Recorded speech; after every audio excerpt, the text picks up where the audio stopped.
Hello everyone स्वागत करछि गोटे नया भिडियो को देखंतु आज आम पढ़ा कोर पेपर 2 रो आमर जीवनी साहित्य और आत्मजीवनी तार संज्ञा सब देखो बहुत बहुत इंपोर्टाट ये टॉपिक टी जोटा कि आमर कोर पेपर 2 रे अच्छी बहुत इंपोर्टाट। तो देखो आत्मजीवनी एवं जीवनी माने प्रथमे जानिबा तार जीवनी और आत्मजीवनी कहले कौन बुझे देखो दयाकोरी भिडियो को लास्ट तक देखो जमा भी स्किप करूँ ना जाए बहुत इंपोर्टेंट अच्छी एग्जाम पे देखो लॉन्ग क्वेश्चन आसे कि 2 मार्क 3 मार्क रो क्वेश्चन आसे देखो जदि चैनल को नुआ आस चैनल को सब्सक्राइब कर दिखाँ प्रतिदिन आम नुआ नुआ भिडियो आप नहीं आसू देखो एवं आम देखा जीवनी बा आत्मजीवनी। तो प्रथमे जानिबा आम जीवनी कहले कौन बुझ आत्मजीवनी कहले कौन बुझ देखो माने जोटा आम इंग्लिश रे कहू ऑटोग्राफी बा बायोग्राफी तो आपण जानि पारथिबे जीवनी आत्मजीवनी विषय देखो मुझे गोटे सर्ट्रे मुझे लिखी देखूँ तार अर्थ आपण बुझापी ये मुझे लिखी तो देखिपे जड़े जड़े महान पुरुष प्रतिभावन व्यक्ति प्रभृति जीवनी बा जीवनी चरित्र को अन्य कई लिपिबद्ध कले ताकू जीवनी भाव परिचित माने परिचित करा जाए माने देखो जड़े महान व्यक्ति अन्य प्रति अन्य व्यक्ति जीवनी विषय जदि से लेखिकी माने लिपिबद्ध करे ताकू आम जीवनी भाव परिचित करूँ एवं कौन सी व्यक्ति निज जीवन रचित निजे लिपिबद्ध करे ताकू आम आत्मजीवनी बोली कह जोटा कि बायोग्राफी बोली आम कही था। देखूँ कौन से एक व्यक्ति निज जीवन माने निज विषय जदि से जो लेखि निजे लिपिबद्ध करे ताकू आम आत्मजीवनी बोली कही था। तो आपण मैंने लिखिपारे 1 मार्क कि 2 मार्क कि 3 मार्क आसले आपण मैंने जीवनी क्या कहुए आत्मजीवनी क्या कहले मैंने क्वेश्चन आसे ताले आपण मैंने लिखिपारे आराम से देखूँ। तबे आम देखा तार गोटे हेडिंग्स देवा देखो जदि आम लंग क्वेश्चन जिते आम लंग क्वेश्चन लिखू तार गोटे पॉइंट हेडिंग्स देकी तापर आम जाकि तार संज्ञा लिखा देखो ये आप देखिपे जीवनी साहित्य। तो देखो तो एक मूल्यवान साहित्य संपद यह साहित्य को उपादान रे गढ़ा जीवनी साहित्य कल्पनामूलक साहित्य नुहे एथिरे वास्तव घटना वर्णित होता है। एक मूल्यवान साहित्य संपद यह साहित्य को उपादान रे गढ़ा जीवन साहित्य कल्पनामूलक साहित्य नुहे तो ये वास्तव घटना वर्णित होता है। जीवन साहित्य जीवनर बाटघाट प्रतिघाट सफलता विफलता गति प्रभृति घटना दुर्घटना इत्यादि वर्णना बहन करता है तेणु जीवन साहित्य अत्यंत गुरुत्वपूर्ण। देखो तार गोटे छोटिया हेडिंग्स देकी तापर जाकि आम जीवनी संज्ञा लिखा तबे देखो तार संज्ञा देखो तो ये जी आम तार संज्ञा उपरको देखो तो ये संज्ञा लिखा तो ये आप देखिपे कौन से एक महान व्यक्तित्व जीवन बा निज जीवन कलात्मक प्रकाश जीवन साहित्य तो यह जीवन इतिहास घटना बा कहानी वर्णना नुहे यह जड़े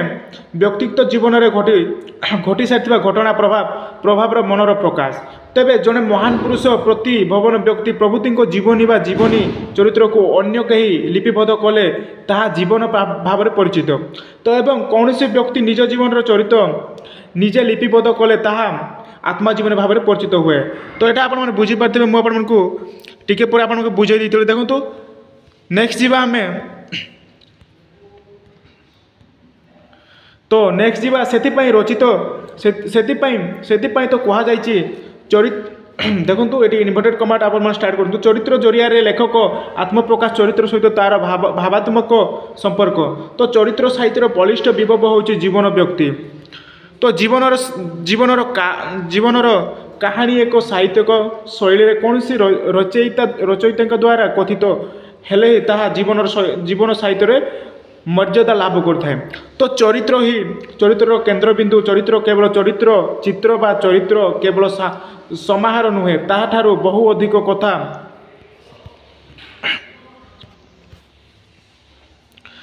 ताहाठारु बहु अधिक कथा विषय रे समाहार होता है देखो यह आमर संज्ञा एतिक आप बेसी लिखार किसी ना तार टे डेफिनेशन देकी माने संज्ञा टिके लिखिकी देन आम जीवा तार स्वरूप। तो आशा कर बुझीपारे तार संज्ञा तो जदि बुझीपारन ताले कमेंट कर कहतु देखो तो ये जीवा नेक्स्ट आम तार स्वरूप पढ़ा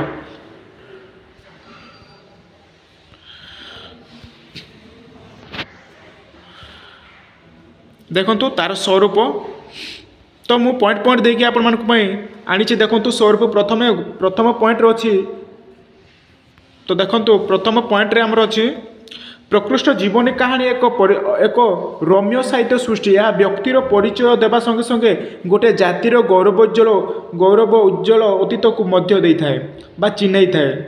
तो देखो यह प्रथम पॉइंट तो नेक्स्ट सेकेंड पॉइंट आमर अच्छे देखो द्वितीय अच्छे आमर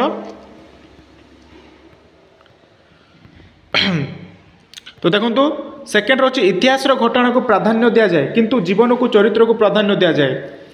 इतिहास घटना को प्राधान्य दि जाए किंतु जीवनी को चरित्र को प्राधान्य दि जाए तो यहाँ आप बुझीपारे देन अच्छे देखो 3 नंबर जीवनी साहित्य था जीवन इतिहास किंतु नीरव इतिहास नुहे तो 4 नंबर इतिहास रे बनी देखो यह मुझे पॉइंट पॉइंट कर लिखी आपण मैंने पाराग्राफ करके लिखिपारे कौन से असुविधा नहीं तो देखो 4 नंबर अच्छे इतिहास रे वर्णित जीवन संक्षिप्त सूचना जीवन साहित्य नुहे ताहा इतिहास जीवन साहित्य को उत्तम साहित्य जो इतिहास आवश्यकता एवं साहित्य को उपादान भरी रही है देन 5 नंबर आप देखिपे जीवनी साहित्य कल्पनार स्थान न थाए व्यक्ति जीवन सत्याश्रुति उपन्यास ता वार्ता और कृतिर इतिहास देन 6 नंबर अच्छे जीवन साहित्य व्यक्ति और जीवन कौन घटना को विकृत करा उचित नुहे देन आप देखिपे 7 नंबर अच्छे चरित्र जीवन घटना को कल्पनार स्पर्श दे यथा भाव सज्जित करवा उचित देन 8 नंबर जीवन साहित्य कौन से व्यक्तिर गुण को जेपरी दर्शाई दि जाए दोष को मध्य सहीपरि दर्शाई देवा उचित देन 9 नंबर आप देखिए जीवनी साहित्य पाठक आगे अतीत को सजीव कर दिए देन 10 नंबर अच्छी व्यक्ति विशेषों सतगुणावली को उत्तर पुरुष आगे बांधिदेवा पुरुष आगे काढ़ीदेवा तद्वारा ताकू अनुप्राणित करे नेक्स्ट अच्छी देखु तो ये आमर व्यक्ति बा तार स्वरूप ये नेक्स्ट जी तार गोटे कनक्लूजन देवा देखो माने उपसंहार तो ये आप जीवनी और आत्मजीवन ये संज्ञा स्वरूप लिखिले आप माने गोटे लंग क्वेश्चन हो देखो तार प्रकार भेद ना तो देखो उपसंहार आपण पारे लास्ट को माने जीवनी साहित्य भाषा और वर्णना शैली सरल और स्वाभाविक होगा उचित फल यार साहित्यिक मूल्य वृद्धि पाइबा सहित पाठकीय स्वीकृति लाभ मिलता है तो वर्णनीय व्यक्तिर दोष दर्शनीय कले जीवनीकार प्राण में संवेदनशील संवेदनशील रचित रुहे यह द्वारा जीवन चरित्र मर्यादा वृद्धि पाई थाए तो यह आमर जीवनी और आत्मजीवन बहुत बहुत इंपोर्टाट तो कोर्ट पेपर 2 रो आपण माने नोट डाउन कर रखुंतु तो एग्जाम रे आसे लॉन्ग क्वेश्चन आपण मानको लिखा पड़ो देखु तो ये जीवनी आत्मजीवन संज्ञा स्वरूप तो आशा करुँच वीडियो भल लगी जदि वीडियो भल लगी तो वीडियो को लाइक करूँ शेयर करूँ आउ चैनल को नुआ आसो चैनल को सब्सक्राइब कर रखुँ देखो प्रत्येक दिन आम एमती नुआ वीडियो आपको नहीं आसो देखो नेक्स्ट आम जा जोटा कि सेमिस्टर एग्जाम कि आमर